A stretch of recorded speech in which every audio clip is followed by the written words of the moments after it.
দাঁড়িয়ে পেশাব করলে কি গুনাহ হবে? কারো গায়ের উপর দিয়ে হেঁটে গেলে গুনাহ হবে কিনা? শ্বশুরকে কি আব্বা বলা যাবে? আর তার সাথে কতটুকু পর্দা করতে হবে? মুসলিম ছেলে মেয়েদের লক্ষ্মী ছেলে বা লক্ষ্মী মেয়ে বলা যাবে কিনা? 3 দিন গোসল না করলে কি গোসল ফরজ হয়? পুরাতন বা ছিঁড়ে যাওয়া কোরআন কি করব? গোসলের পানির ছিটা কারো গায়ে পড়লে কি নাপাক হয়ে যাবে? সুদভিত্তিক ব্যাংকে চাকরি করে নামাজ পড়লে কি নামাজও কবুল হবে না? তাহলে আর বিলম্ব না করে শুরু করি আপনাদের ইতিমধ্যে যে সমস্ত প্রশ্নগুলো আমাদের কাছে এসে পৌঁছে গেছে সেগুলোর উত্তর দেওয়ার পালা। সাইরা জাহান জানতে চেয়েছেন, কারো যদি আলাদা দাঁত লাগানো থাকে মৃত্যুর পর তা খুলে ফেলতে হবে কি না? কারো যদি আলাদা দাঁত লাগানো থাকে তাহলে মৃত্যুর পর সেই আলগা দাঁত বা পৃথক দাঁত সেটি খুলে ফেলা ভালো, বিশেষ করে সেটা যদি মূল্যবান কোনো ধাতব বস্তুর হয়। কিন্তু এটি আবশ্যক বা ফরজ ওয়াজিব কোনো বিষয় নয়। বিশেষ করে সাধারণ কোনো নরমাল যদি কোনো হয় তাহলে সেক্ষেত্রে সেটি খুলে রাখা আবশ্যক নয়। গোসলের পানির ছিটা কারো গায়ে পড়লে কি নাপাক হয়ে যাবে? উত্তর হলো, গোসলের পানির ছিটা, সাধারণ পানির ছিটা যদি কারোর গায়ে গিয়ে পড়ে তাহলে সেটি নাপাক হবে না, তার শরীর নাপাক হবে না, কাপড়ের উপর লাগলে সে কাপড় নাপাক হবে না। তবে শরীরে যদি কোথাও দৃশ্যমান নাপাক থাকে শরীরের উপরে, সেই জায়গাতে পানি পড়ে এবং সেই পানিটা গিয়ে নির্দিষ্টভাবে কারো গায়ে লাগে, তাহলে সেই অংশ, যে অংশে লাগবে শুধুমাত্র সেই অংশটা নাপাক হবে, সেটিকে ধুয়ে ফেললেই পাক হয়ে যাবে। আর যদি এরকম দৃশ্যমান কোনো নাপাক না থাকে, জাস্ট তার গোসল ফরজ হয়েছে হয়তো, কিন্তু শরীরের উপরে কোনো দৃশ্যমান নাপাক নাই, তাহলে শরীরের উপরে যে পানি ব্যবহার করা হবে সেটা ছিটা গিয়ে অন্য কারো কাপড় পড়লে সেটি নাপাক হবে না। কারণ নাপাক দূর করার জন্য আমরা উজু করি, গোসল করে থাকি, এই ব্যবহৃত পানি নাপাক হয়ে যায় না যদি সেখানে দৃশ্যমান নাপাক না থাকে। এর পরের প্রশ্নটি করেছেন দা ব্যাংকার গাই আইডি থেকে, আপনি জানতে চেয়েছেন সুদভিত্তিক ব্যাংকে চাকরি করে নামাজ পড়লে কি নামাজও কবুল হবে না? না ভাই, এমন কোনো কথা নেই। সুদভিত্তিক ব্যাংকে চাকরি করলে উপার্জন আপনার হারাম হলো, কিন্তু নামাজ হবে না এমন নয়। ফরমাল যে কাজগুলো আছে নামাজের, সেগুলো যদি আপনি সঠিকভাবে সম্পাদন করেন আপনার ইবাদত হয়ে যাবে এবং ফরজ আপনার আদায় হয়ে যাবে, ফরজ থেকে আপনি দায় মুক্ত হয়ে যাবেন। কিন্তু হারাম বক্ষণকারী দেহ সেটি জান্নাতে যাবে না, তিরমিজির হাদিসে বর্ণিত হয়েছে। এবং এরকম মানুষ যখন আল্লাহর কাছে দোয়া করবেন সে দোয়াও কবুল হবে না, হাদিসে রয়েছে। কিন্তু ইবাদতের যে ফর্মালিটিস আছে সেগুলো যদি আপনি মেনটেন করেন, আপনার ইবাদত হয়েছে এমনটি বলতে হবে। ইবাদত হয়নি বা হবে না এরকম কোনো কথা বলার সুযোগ নেই। হোসাইনা খাতুন, আপনি জানতে চেয়েছেন 3 দিন গোসল না করলে কি গোসল ফরজ হয়? না, 3 দিন গোসল না করলে গোসল ফরজ হয় এমন কোনো কথা নেই। অনেকে মনে করেন যে 3 দিন বা এতদিন গোসল না করলে তখন গোসল করতে হয় ফরজ হিসেবে। গোসল ফরজ হয় শুধুমাত্র মেয়েরা মাসিক থেকে পবিত্র হলেই, এবং সন্তান প্রসব পরবর্তী যে ব্লিডিং আছে সেটি থেকে পবিত্র হলে, এবং নারী পুরুষ উভয়ের বীর্যপাত হলে, সহবাসের পর, এই জায়গাগুলোতে গোসল করা ফরজ বা আবশ্যক। এছাড়া এতদিন গোসল না করলে গোসল আবশ্যক হবে এমন কোনো কথা নেই। কেউ গোসল করা ছাড়া 5 দিন, 7 দিন, 10 দিনও যদি থাকেন তারপরেও গোসল ফরজ হয় না। তবে হ্যাঁ, এরকম দীর্ঘ সময় গোসল না করে থাকা এটা অনুচিত, কারণ পরিচ্ছন্নতা এটা ঈমানের অংশ, এটা নেকামলের অংশ। সেই জায়গা থেকে যত অল্প সময়ের মধ্যে সম্ভব, বিশেষ করে গায়ে যখন দুর্গন্ধ হয়, ঘামের গন্ধ হয়, তখন ঘামের গন্ধ এবং শরীরের ময়লা ইত্যাদি এগুলো দূর করবার জন্য গোসল করা উচিত। বিশেষ করে আজকাল আমরা মানুষের মাঝে যেতে হয়, মসজিদে যেতে হয়, তো শরীর দুর্গন্ধ নিয়ে গেলে অন্যের কষ্টের কারণ হবে, সেই কারণে গোসল করা উচিত।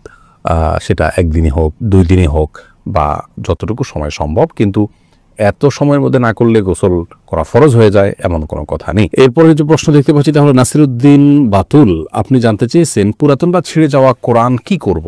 দেখুন, পুরাতন বা ছিঁড়ে যাওয়া কোরআন, আমাদের কোরআনের ব্যাপারে আমাদের করণীয় সম্পর্কে ইমাম মুহাম্মদ রাহিমাহুল্লাহ সহ অনেক বড় বড় ইমামগণের মত হলো সেটি আমরা কবরে বা এমন কোনো জায়গায় মাটিতে পুঁতে রাখবো যেখানে সচরাচর মানুষ পাড়া দেয় না।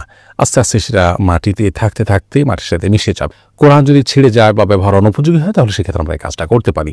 আর এর বাইরে অনেক উলামায়ে কেরাম পুড়ে ফেলারও পরামর্শ দিয়েছেন। তাদের দলিল হলো সহিহ বুখারীতে একটি হাদিস বর্ণিত হয়েছে, আমরা অনেকেই জেনে থাকবো, যে ওসমান রাদিয়াল্লাহু তাআলা আনহুর শাসন আমলে যখন কোরআনের কিছু কপি নিয়ে সমস্যা দেখা দিচ্ছে, অর্থাৎ কোরআন যেহেতু কয়েক আপনার উপভাষায় নাজিল হয়েছে, সেই উপভাষাগুলোতে কোরআনে কিছু কপি করা হয়েছে, পরবর্তীতে কিছু জটিলতা দেখা দিল, তো একটি রেখে বাকি কপিগুলোকে একত্র করে সাহাবায়ে কেরাম পুড়ে ফেলেছে। যেহেতু সাহাবায়ে কেরাম কোরআন যখন ব্যবহার অনুপযোগী হয় সেটাকে পুড়ে ফেলার আমল তাদের থেকে প্রমাণিত হয়েছে, সেজন্য অনেক উলামায়ে কেরাম যে পুড়ে ফেলা যাবে।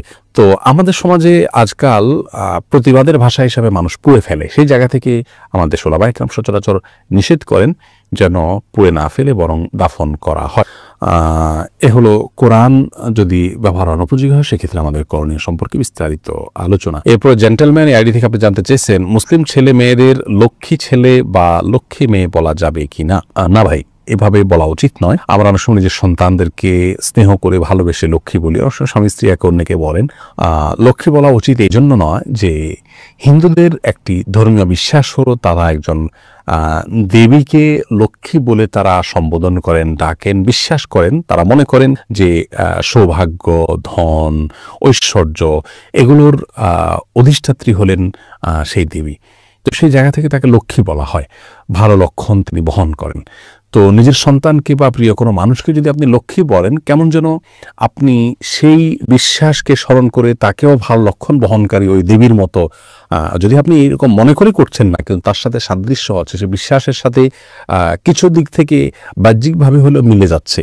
আর শিরক এবং মুশরিকের বিশ্বাসের সাথে বাহ্যিকভাবেও সাদৃশ্য হয় এমন কোনো কাজ একজন মুসলমানের করা উচিত নয়। সেই জায়গা থেকে লক্ষ্মী ছেলে লক্ষ্মী মেয়ে বলাটা অনুচিত। রাবেয়া ইয়াসমিন আপনি জানতে চেয়েছেন কারো গায়ের উপর দিয়ে হেঁটে গেলে গুনাহ হবে কিনা। কারো গায়ের উপরে হেঁটে গেলে সরাসরি কোনো গুনাহ হবে না, কারণ কোরআন হাদিসে এরকম কিছু নিষেধ করা হয়নি। কিন্তু যে কোনো মানুষের প্রতি সম্মান প্রদর্শন করা উচিত। কারো অসম্মান হয়, সম্মানহানি হয়, কারোর প্রতি অপমান প্রদর্শন হয়, এমন কোনো কাজ করা উচিত নয়। আর এই সম্মান অসম্মানের বিষয়টি ভ্যারি করে পরিবেশের উপরে, আপনার সমাজের উপরে, কালচারের উপরে। যদি কোনো অঞ্চলে কোনো ব্যক্তির পায়ের উপর দিয়ে, শরীরের উপর দিয়ে, পাও দিয়ে চলে যাওয়া এটাকে যদি দর্শনীয় মনে করা হয় তাহলে সেটাকে অ্যাভয়েড করা উচিত। কারণ এই বিষয়গুলো অসম্মান প্রদর্শন করাটা এটা কালচারের উপর নির্ভর করে। এরাবিয়ানদের কাছে এটা কোনো কালচার, মানে এটা কোনো অসম্মানের বিষয় নয়, এটা তাদের প্রতিষ্ঠিত কালচার, যার কারণে কারোর গায়ে যদি পাও লাগে সেটাকেও তারা দর্শনীয় মনে করেন না, কিন্তু আমাদের সেটা দর্শনীয়।